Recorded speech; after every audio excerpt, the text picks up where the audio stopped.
KPK menetapkan 5 orang tersangka kasus korupsi suap pengadaan tahun anggaran 2021-2023 di Basarnas. Salah satunya ialah Kabasarnas periode tersebut, Marsdia Henry Alfiandi.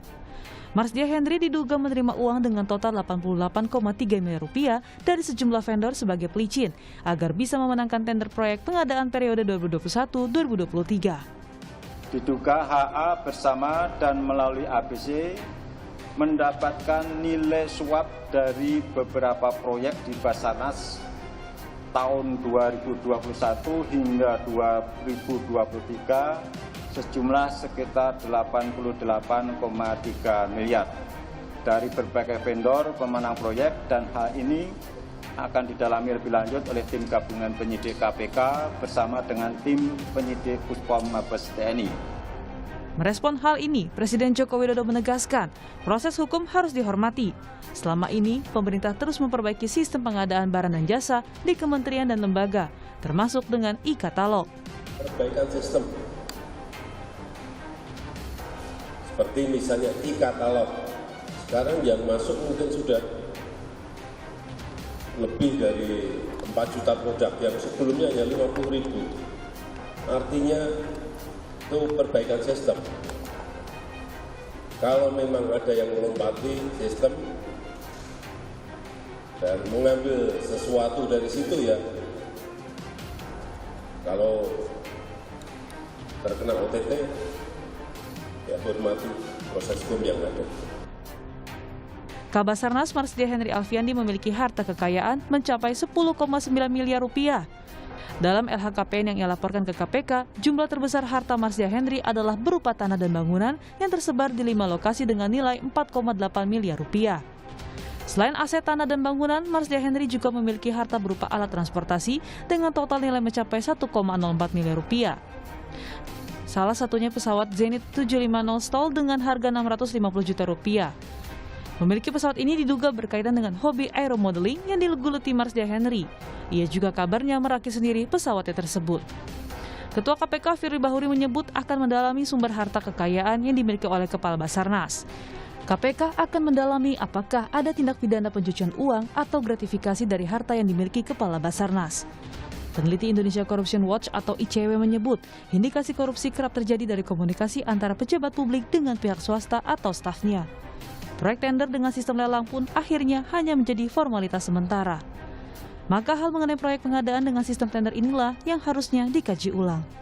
Sebenarnya kan praktik seperti ini sudah banyak dilakukan dan terbukti terjadi tindak pidana korupsi, di mana pejabat publik melalui orang dekatnya itu meminta fee sekian persen kepada vendor-vendor tertentu jika mereka menginginkan menang dalam satu tender tertentu. Itu yang harus dimitigasi lebih lanjut, bagaimana ke depan sistem itu bisa mencegah komunikasi langsung dari pejabat publik kepada pihak swasta. Dalam banyak kasus juga kita melihat pola yang sama terjadi. Dan ini terbukti selama 2 tahun jumlahnya sangat fantastis mencapai puluhan miliar rupiah. Kabasarnas Marsdia Henry Alfiandi diduga mengondisikan dan menunjuk perusahaan Musunadi, Marilia, dan Roni Aidil sebagai pemenang tender untuk proyek pengadaan di Basarnas tahun 2021-2023. Penanganan Marsdia Henry dan 1 tersangka lain kini diserahkan ke Puspom TNI. Tim Liputan, Kompas TV.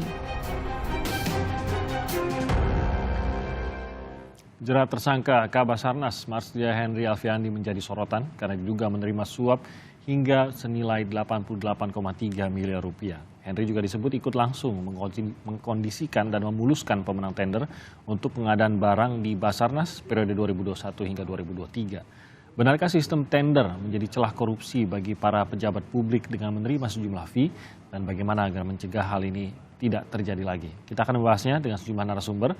Ada Komisioner KPK periode 2015 hingga 2019, Laude M. Syarif, dan ada Agus Sunaryanto, Koordinator dari Indonesia Corruption Watch atau ICW. Selamat pagi, Mas Agus. Selamat pagi, Pak Laude. Selamat pagi. Terima kasih sudah bergabung bersama kami.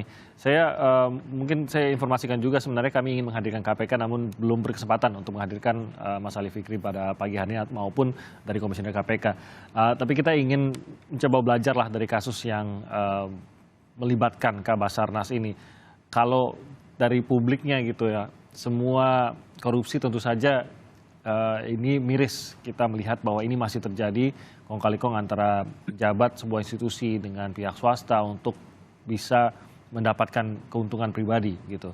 Dalam hal ini kalau saya melihatnya ada miris yang bertambah karena yang dikorupsi itu adalah alat SAR yang kalau dipergunakan pasti dalam kondisi bencana, pasti dalam kondisi masyarakat sangat membutuhkan, pasti dalam kondisi yang melibatkan hidup matinya masyarakat gitu. Dan kalau kita lihat dari dana yang dikorupsi, uang yang dikorupsi, ini berarti satu kerugian negara, kedua mungkin masyarakat seharusnya bisa mendapatkan peralatan yang lebih baik, lebih banyak yang akan bisa bermanfaat untuk peristiwa-peristiwa yang mungkin terjadi di negara yang sering kali dilanda bencana ini. Mungkin saya ingin komentarnya dulu dari Pak Laude dan juga dari Mas Agus. Mungkin Pak Laude, haruskah kita masih terkejut bahwa dana SAR saja masih bisa dikorupsi? Ya, sebenarnya kita tidak perlu terkejut ya, karena dana-dana yang sakral pun sebenarnya kita sering mengkorupsinya.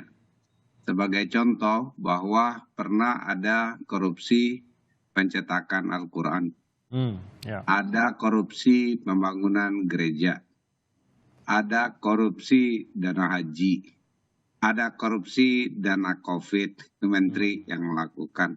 Bahkan ada korupsi pengadaan tanah kuburan.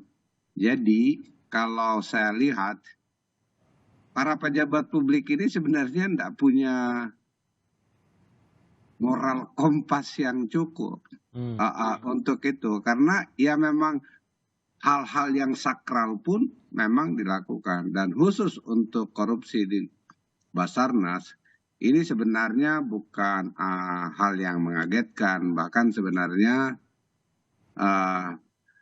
karena dia sifatnya bencana, dulunya itu banyak kan penunjukan langsung. Karena darurat itu ya? Iya, seperti itu. Tapi ini yang ada yang ditangkap sekarang ini kan ada proses tender yang dilakukan. Tapi sekali lagi kita mengetahui bahwa hampir 80% kasus korupsi yang ditangani KPK itu adalah bribe, suap. Ya. Dan itu bukan cuma Indonesia, hampir seluruh dunia sebenarnya seperti itu. Makanya kalau di Inggris itu undang-undangnya saja disebut United Kingdom Bribery Act. Seperti itu. Itu suap itu terjadi. Dan biasanya kalau oleh karena itu harus orangnya. Karena kalau misalnya orangnya itu mentalnya, sikapnya, sifat korupsinya tetap ada, secanggih apapun sistemnya, ya itu bisa dimanipulasi, diakali. Ya. Jadi ya, saya ke Mas Agus, jangan-jangan justru kalau kita melihatnya, kalau masyarakat melihatnya miris kok dana SAR tega-teganya dikorupsi, jangan-jangan justru ada pihak-pihak yang melihat dana SAR inilah seperti gambar Pak Laude tadi, karena kedaruratannya, kecepatan yang harus dimiliki dalam pemenuhannya, justru dana SAR ini yang menjadi sasaran empuk bagi mereka yang memang ingin menguntungkan diri sendiri, begitu Mas Agus? Ya, saya sepakat dengan apa yang disampaikan oleh Bang Laude tadi. Memang dalam situasi di Indonesia yang tingkat kerawanan kebencanaannya itu tinggi, seringkali pendekatan penunjukan langsung karena situasi darurat dan lain-lain itu sering dilakukan. Nah, sekarang ketika terjadi perubahan metode pengadaan barang dan jasa, ya kelihatannya sih bagus, misalnya didorong untuk tender dan lain-lain. Dan memang prakteknya sistemnya bagus sebenarnya. Cuma lagi-lagi integritas dari para pelaku. Kalau kelihatan seperti ini kan informasi yang beredar kan pengusahanya yang berusaha untuk mendekati. Ya. Tapi sekali menurut saya ada juga inisiatif dari pengguna anggaran misalnya atau PPK-nya yang berusaha untuk meminta fee. Jadi kalau dibilang ada persekongkolan, bisa saja persekongkolan vertikal, bisa saja persekongkolan vertikal dan horizontal gitu. Jadi ada keinginan dua belah pihak untuk mendapatkan proyek. Dan dampaknya tentu lagi-lagi adalah kepada masyarakat, karena kalau bicara soal teknologinya, ketika sudah ada biaya yang dikeluarkan untuk praktek suap atau praktek korupsi, pastinya kan akan berimbas pada kualitas dari alatnya. Bisa saja kalau misalnya alat yang digunakan untuk mendeteksi korban bencana yang berada dalam bongkahan runtuhan misalnya, seharusnya dengan barang yang baik bisa terdeteksi, tapi karena barangnya abal-abal karena sudah dikorupsi akhirnya tidak terdeteksi, akhirnya masyarakat tidak bisa terselamatkan. Nah, ini dampaknya luar biasa menurut saya. Jadi tentu harus ada upaya serius ya, karena dengan sistem yang sudah baik, tapi kemudian integritas dari aparaturnya juga sangat minim, ya pada akhirnya akan terus-menerus seperti ini. Dan kalau saya lihat kan anggaran yang dialokasikan oleh pemerintah dari tahun ke tahun terus meningkat. Di tahun 2021 saja 50% dari APBN itu alokasinya untuk anggaran pengadaan barang dan jasa. Jadi mungkin tahun 2023 ini sudah sampai 1,300 atau 1.400 triliun untuk pengadaan barang dan jasa. Kalau ini tidak diamankan, saya rasa rencana-rencana pemerintah untuk mendorong efisiensi pada akhirnya juga tidak akan tercapai gitu. Nah, tadi kita sudah masuk pada kita banyak berserah pada tender begitu. Sebenarnya tadi seperti kata Mas Agus, ini adalah sistem yang selama ini dipraktekkan karena paling sedikit lah kemungkinan untuk celahnya begitu. Terutama kalau sudah digital. Digital itu semua terdata, semua transaksi, semua dokumen dan lain-lain semuanya terdata. Bahkan IP yang mengirimkan, komputer yang mengirimkan data tersebut pun jangan-jangan ada datanya juga begitu. Jadi sehingga ini juga bisa ditelah kalau memang ada kecurangan-kecurangan. Nah, ini menjadi harapan bahwa praktik-praktik seperti ini tuh bisa akhirnya diminimalisir atau bahkan dihilangkan. Kalau saya mengutip apa yang dikatakan oleh Komisioner KPK Alexander Marwata terkait dengan sistem elektronik, ia mengatakan sistem apapun kalau persekongkolan ya jebol juga gitu. Mungkin Pak Laude bisa mengomentari hal tersebut. Ini kan sistemnya seharusnya sudah rapi. Kenapa kok masih bisa jebol dan kenapa kalau persekongkolan tetap bisa diutak-atik padahal ini sesuatu yang sangat teknis? Ya, sebenarnya tuh banyak sekali perangkat teknis seperti e-katalog, e-tendering seperti itu kan diupayakan itu mengurangi kesempatan untuk korupsinya karena tidak ada pertemuan antar orang dengan orang, misalnya antara saya dengan Mas Agus. Ada kong kali kong lah gitu ya? Ada kong kali kong. Enggak, itu tidak menghilangkan kong kali kong. Kong kali kong itu bisa dilakukan di luaran sistemnya. Misalnya, ya tolong ini, misalnya saya kenal teman-teman di Kompas seperti itu. Yes, itu bisa dilakukan di warung kopi. Itu yang pertama. Yang kedua adalah para pelaku pengusaha juga itu kadang mereka bekerja sama. Misalnya, oke, saya mau menang dulu yang ini ya, nanti tender berikutnya kamu. Jadi mereka mengatur, kan biasanya kecenderungannya itu adalah harga yang paling murah yang dimenangkan. Itu bisa diatur. Itu sistem nggak bisa melawan itu. Oleh karena ini antar pesaing tendernya sendiri ya, antar perusahaan pesaingnya sendiri seperti itu. Bahkan sebenarnya pemerintah pun, makanya waktu saya di KPK dulu itu selalu termasuk sama Pak Alex, tidak selalu yang harus paling murah yang harus menang itu, tetapi yang paling sesuai dengan kualifikasi yang diinginkan. Misalnya saya ingin komputer dengan jumlah RAM-nya, memorinya berapa, CPU-nya berapa, ya, yang itu habis. Kalau sudah ini rata, lihat penawarannya. Tetapi kalau itu hal-hal yang bisa dilakukan secara elektronik tadi ya, untuk mempermudah. Tapi kalau misalnya untuk menentukan pemenangnya di samping kriteria-kriteria teknis tadi, ya, saya sama Pak Warbun temanan, saya dengan Mas Agus temanan, saya bisa lakukan itu. Dan itu juga bisa, oke, kalau mau menang, saya bisa, misalnya kalau dia itu kan, kalau ini kan ini kayak kickback untuk dia dapat 10% dari semua nilai tender. Dan itu saya beritahu, bukan cuma Basarnas. Bahkan menurut kalau kita lihat EKTP itu hampir 50%. BTS itu gila banget, itu berapa persen, bahkan itu nggak jadi barangnya, Ketika OTT yang saya masih ingat, yang di Bengkulu kalau nggak salah, ya itu menurut saya agak kurang ajar tuh. Itu membuat jembatan kecil yang diambil itu hampir 30% dari anggaran. Bayangin saja jembatannya itu jangan sampai runtuh. Masih ingat nggak kasusnya Saukani? Dia membuat jembatan layang di Kutai Kartanegara itu. Sekitar 1 tahun atau 2 tahun. Ambruk itu. Itu banyak terjadi. Jadi jangan sampai misalnya alat deteksi yang seharusnya bisa mendeteksi dari jarak 20 meter bisa ketahuan apa yang terjadi, yang dibeli menjadi hanya yang 5 meter, bahkan mungkin tidak berfungsi sama sekali. Misalnya ini Ibu Saparina, Menteri Kesehatan dulu, alat-alat kesehatan. Ini saya lihat benar, jadi itu makanya sekarang itu saya sering agak benci kalau dia ada di media sosial. Itu biasanya nomor tertulis itu mereknya Siemens, padahal itu hanya ditempel mereknya.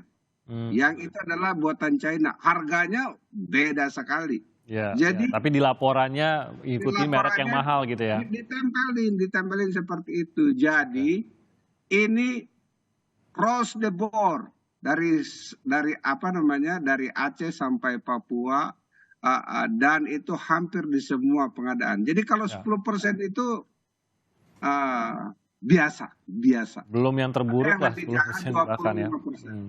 Ya itu yang mirisnya di situ justru kita. Iya, di situ. 10% bahkan ada yang berani lebih dari itu. Tapi saya kembali ke Mas Agus, saya kembali kepada kita berharap pada digitalisasi proses pengadaan barang bisa menghilangkan praktik-praktik tersebut.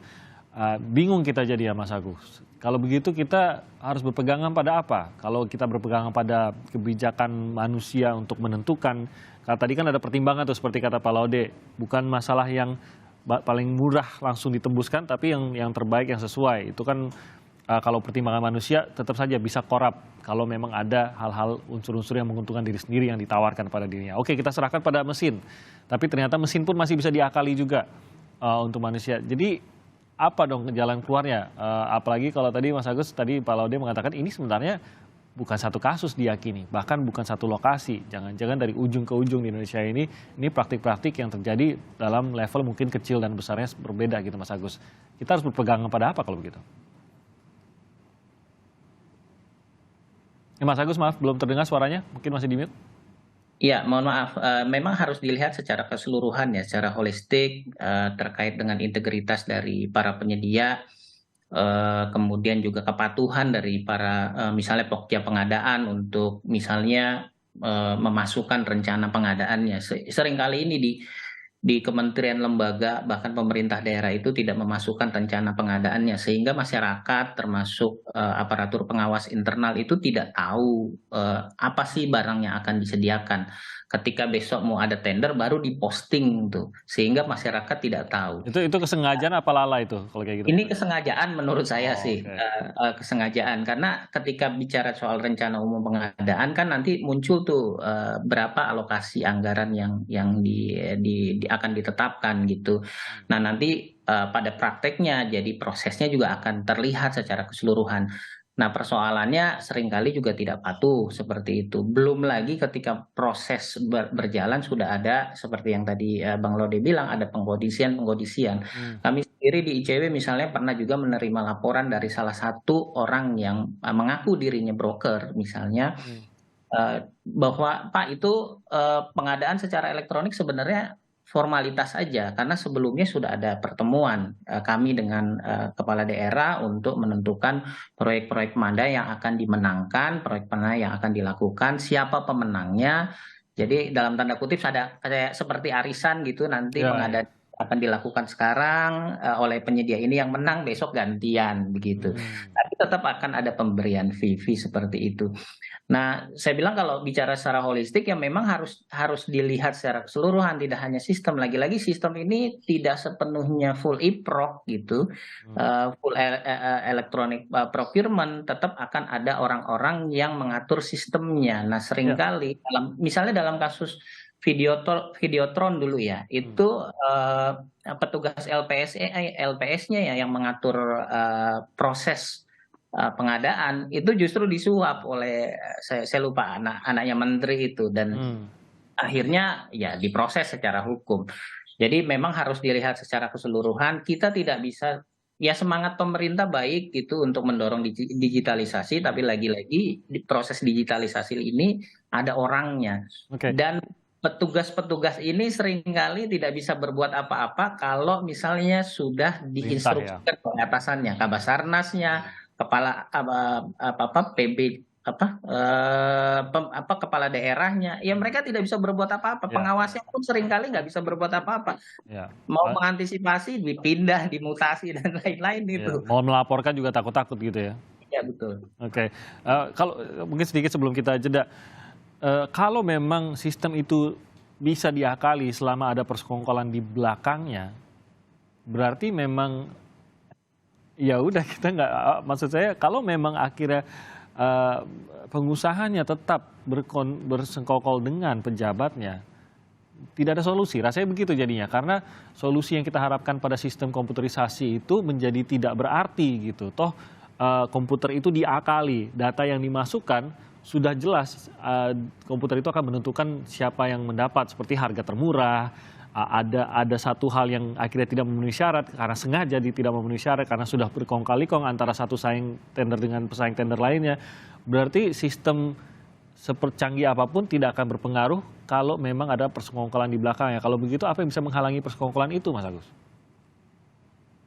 Kalau menurut saya pertama sistemnya memang harus tetap dibenahi, harus full e-proc gitu ya. Jadi sistem yang menentukan ketika mereka sudah memasukkan penawaran, datanya sudah ada seperti apa, kemudian sistem yang menentukan, jangan orang lagi yang menentukan. Ini di ujungnya masih orang ya kalau sekarang ya? Iya, ini masih orang yang menentukan. Tapi lagi-lagi tetap saja potensinya ada ketika sistem kan sekali lagi bisa ada hacking dan lain-lain ya yang bisa membongkar itu. Nah, kemudian yang kedua, keterlibatan pengawas ya. Pengawasan untuk melakukan, misalnya sekarang disebut ada namanya audit, probity audit gitu. Pengawas ikut serta dalam proses dari perencanaan sampai proses serah terima barang.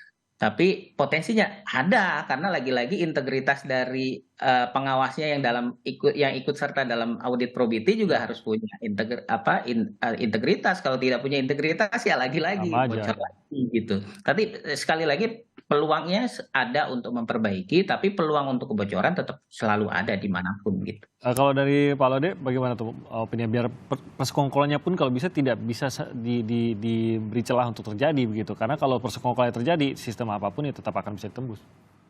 Iya, jadi saya pikir sampai hari ini mungkin kita agak sukar walaupun dia di negara maju untuk persekongkolan itu tidak terjadi ya. Itu maksudnya namun demikian kita harus memang seperti yang dikatakan Mas Agus tadi, itu perlu kita selalu menyempurnakan. Salah satu yang digagas sekarang oleh KPK itu bukan sekarang ya, dari dulu dari zaman kami, tapi procurement-nya itu belum fully seperti itu, yang tentang e-katalog. Kalau ada e-katalog itu mudah-mudahan ini seperti yang dikatakan oleh Presiden juga, ini mudah-mudahan akan bisa memberikan kan harganya sudah katalognya, jadi orang bisa memilih. Misalnya saya tidak usah menyebut merek, tapi nggak apa-apa lah. Sekarang kan online semua itu, ada Tokopedia, ada apa semuanya, sehingga pemerintah yang sekarang itu orang bebas sebenarnya untuk melakukan itu, dan itu transaksi uangnya kelihatan antara apa namanya, antara vendor, terus ada yang membeli barang, itu kelihatan semuanya. Jadi itu disempurnakan. Saya pikir itu lebih maksudnya keterlibatan orang menjadi sangat dikurangi. Tapi kan ada aturan-aturan kita itu, misalnya bahkan masih membolehkan penunjukan langsung. Ya, Penunjukan langsung itu di bawah 1 miliar misalnya itu dibolehkan. Jadi misalnya ada proyek jalan 10 kilometer, dipisah-pisah menjadi 1 kilometer, 1 kilo, 1 1 kilo. kilometer, 1 kilometer. Itu Akhirnya banyak tanpa tender. sekali dilakukan ya, dilakukan di Indonesia. Jadi diakalin. Jadi sebenarnya bukan di teknologinya ini barang, di kepala orang. Seperti itu. Itu yang salah. Kerusakannya itu ada di itu. Jadi saya pikir yang harus diperbaiki itu yang diawasi adalah orang per orangnya ini. Oke. Tetapi saya memberi contoh. Pemberantasan korupsi harus dimulai oleh pimpinan tertinggi Republik. Oke. Tidak bisa kita serahkan kepada Kabasarnas, Ya. kepada KPK, kepada Jaksa Agung. Harus presidennya. Tapi kalau Political kita will-nya sudah harus kuat ya. Ya, jadi komitmennya Lee Kuan Yew melakukan seperti itu. Oke. Ya, lihat negara-negara Skandinavia, it is the top leaders seperti itu. Jadi kalau tidak bisa kita berharap. Jadi kalau misalnya itu kan idealnya di eksekutifnya presiden komitmennya sangat tinggi, Ya. konflik of interest habis, ketua DPR-nya itu juga seperti itu. Ketua Mahkamah Agungnya seperti itu. Jadi kalau tiga-tiganya itu baru fully. Kalau masih sekarang, ya elektronik tidak akan menghilangkan semua kejahatan itu. Bahkan elektronik bisa menggampangkan terjadinya kejahatan juga Nah, untuk itu yang sebagian. ingin dihindari. Pak Laude, baik, saya potong dulu karena kita harus jeda sebentar. Pak Laude dan juga Mas Agus, kami akan masih kembali dengan perbincangan ini usai jeda. Tetap bersama kami. Kita masih membicarakan mengenai korupsi yang terjadi di Basarnas yang melibatkan Kepala Basarnas. Saya masih bersama Pak Laude M. Syarif dan juga Mas Agus Sunaryanto. Saya ke Mas Agus lebih dahulu. Mungkin Anda punya komentar terkait dengan profilnya Kabasarnas ini kan menjadi sorotan publik juga nih, Mas Agus, termasuk juga mengenai LHKPN-nya. Ada informasi bahwa total yang didapatkan selama periode 2021 hingga 2023 ini mencapai 88 miliar rupiah begitu. Sementara kalau kita lihat dengan LHKPN-nya kan ini saja sebenarnya sudah cukup besar, sekitar 10 miliar rupiah gitu. Adakah yang mungkin menjadi perhatian ICW dari laporan maupun perbandingan dengan data yang mungkin dimiliki oleh ICW?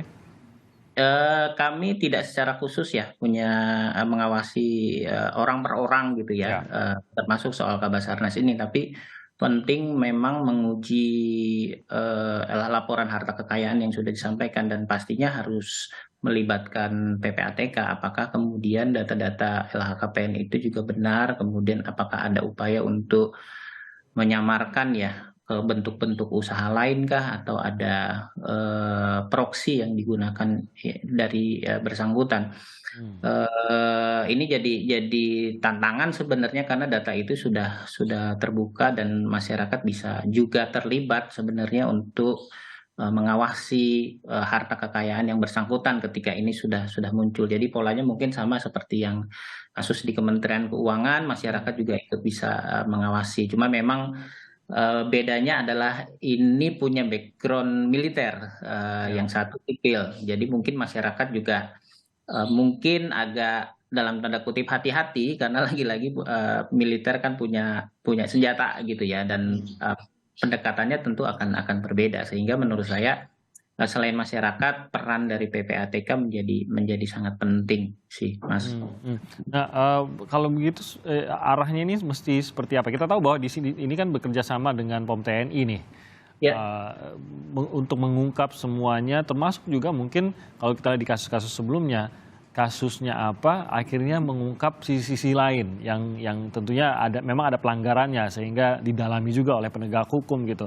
Dalam kasus Kabasarnas ini perlukah kita mendalami lebih jauh mengenai di mana harta yang tadi disebutkan 88 miliarnya di mana, atau mungkin apakah benar LHKPN-nya, perlukah juga mendalami sampai ke sana? Kalau menurut saya sih perlu ya, tapi mungkin nanti Bang Laude bisa lebih detail ya. Pastinya kan harus dilihat dari profil dari Kabasarnas ini sendiri. Sebelum menjabat sebagai Kabasarnas, dia menjabat sebagai apa, kemudian pernah menangani proyek apa misalnya. Jadi itu menjadi kritis tuh informasi-informasi seperti itu. Jadi memang ketelitian dari para penegak hukum termasuk juga kalau soalnya saya melihat Pak Mahfud sudah bicara, Presiden sudah bicara gitu ya. Artinya sebenarnya dari sisi komitmen untuk penegakan hukum ini yang dilakukan oleh KPK sudah di backup gitu ya. Walaupun dari sisi pernyataan. Jadi jangan terlalu khawatir walaupun yang bersangkutan adalah punya background militer. Nah, ketika sudah ditetapkan sebagai tersangka, tentunya nanti juga kan ada koordinasi ya antara penyidik di KPK dengan penyidik TNI dan nanti mungkin peradilannya walaupun peradilan militer, semoga sih bisa dipantau oleh publik ya karena informasi-informasi yang berkembang dalam proses peradilan kan itu juga penting gitu. Siapa saja yang terlibat, apakah ada setoran yang lain kepada politisi atau apa potensi-potensi itu tetap harus terbuka karena kami melihat di ICW praktek pengadaan barang dan jasa itu korupsinya bukan hanya soal korupsi birokrasi, tapi juga korupsi politik gitu. Karena setiap pengadaan itu kan perencanaan anggarannya itu juga diproses politik. Walaupun ini mungkin terlalu dini, tapi kita lihat nanti perkembangannya di proses peradilan. Karena ini melibatkan anggota militer aktif, ada kemungkinan itu ya Mas Agus, bahwa ini akan dilakukan secara tertutup sidangnya? Beberapa bisa dilakukan terbuka, tergantung majelisnya juga sih. Oh, jadi kita sih berharap bisa terbuka. Kasus Bakamla dulu juga kalau tidak salah yang ditangani oleh KPK terbuka ya Bang Syarif ya. Oke. Nah mungkin Pak Laude bisa menjelaskan lebih jauh terkait apakah perlu mendalami dan bisa mendalami lebih jauh. Kalau kita tahu kasusnya ini kan sudah jelas ada pengadaan 3 alat di sini yang diduga melibatkan Kabasarnas, tapi saya bilang tadi LHKPN-nya masuk, ada beberapa data-data lain masuk, mungkin ada laporan dari masyarakat yang tadi seperti kata Mas Agus mungkin terpancing karena lihat oh memang saya tahu nih sisi lain kehidupannya mengenai hal yang ini gitu. Itu juga mungkin akan masuk laporan. Menurut Pak Laude, akankah KPK ke sana, perlukah KPK ke sana dan terutama kalau ini memang anggota militer aktif bisakah ke sana walaupun sudah bekerja sama dengan TNI juga nih dalam penahanan kali ini juga dan dalam kasus ini? Ya, ada beberapa pengalaman yang menarik ya. Yang maksudnya ketika saya 4 tahun di KPK bahwa kadang mulus, kadang tidak. Misalnya kalau waktu dengan Bakamla, alhamdulillah mulus tuh sampai semuanya bisa tapi untuk pengadaan helikopter kepresidenan waktu itu nggak mulus. Ya, kita sudah menetapkan semua tersangka yang di sisi non militernya ya, bahkan sudah masuk penjara, tetapi di seberang sana kurang mulus. Apakah perlu apakah perlu KPK untuk menelusuri? Saya pikir tanpa diberitahu pun ya KPK pasti menganggap penting karena biasanya KPK bekerja satu mengikuti suspeknya orang-orang yang terlibat, yang kedua dia mengikuti di mana uang bergerak. Oleh karena itu kita berharap bahwa uang 88 miliar itu bisa dikembalikan ke negara karena itu kan hasil suap, hasil kejahatan. Ya, kalau misalnya itu tidak dikembalikan ya sayang. Tapi jangan anggap itu gampang. Saya beri contoh. Misalnya EKTP itu kan 2,3 T itu yang hilang ya. Nah, seperti itu. Yang berhasil kita kembalikan mungkin ya setengah T saja nggak cukup kita bisa kembalikan karena sudah di re-engineer macam-macam seperti itu. Jadi akhirnya hukuman badan saja karena seperti itu. Tetapi ini kita berharap modelnya ini mudah-mudahan bukan yang sudah seperti tersistematisir seperti EKTP.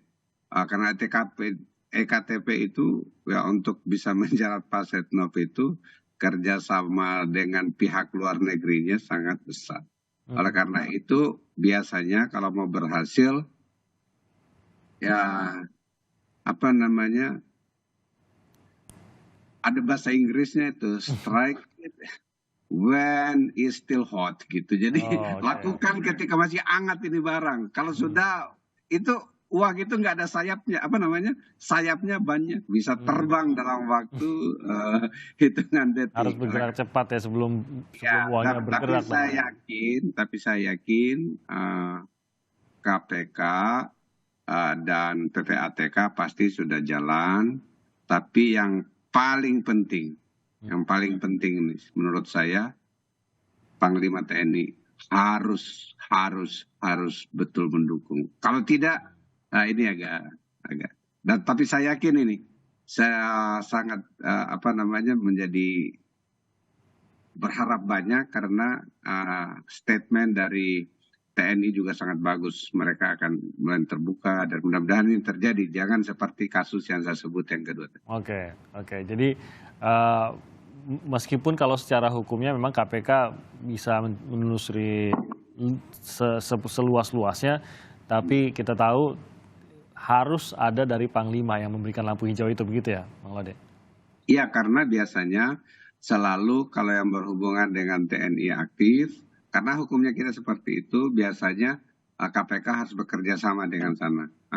Dan penyidiknya, ya penyidik KPK, kalau dia menyidik bupati, gubernur, menteri, itu gampang tanpa keterlibatan lain. Kalau ke sana, dia harus bekerja sama dengan, karena ini, oleh karena itu saya pikir yang paling penting adalah dukungan moral yang penuh dari Presiden, dan yang kedua adalah dukungan penuh dari TNI. Oke, baik. Terima kasih banyak atas waktunya Pak Laude. Terima kasih. Mas Agus juga terima kasih atas waktunya bersama kami pada pagi hari ini. Kita akan lihat terus bagaimana keberlanjutan dari hasil pendalaman KPK terkait kasus di Basarnas ini. Terima kasih sekali lagi. Selamat pagi, salam sehat untuk semuanya Pak Laude dan juga Mas Agus. Terima kasih, sehat selalu. Terima kasih Bang Sarip. Salam, terima kasih.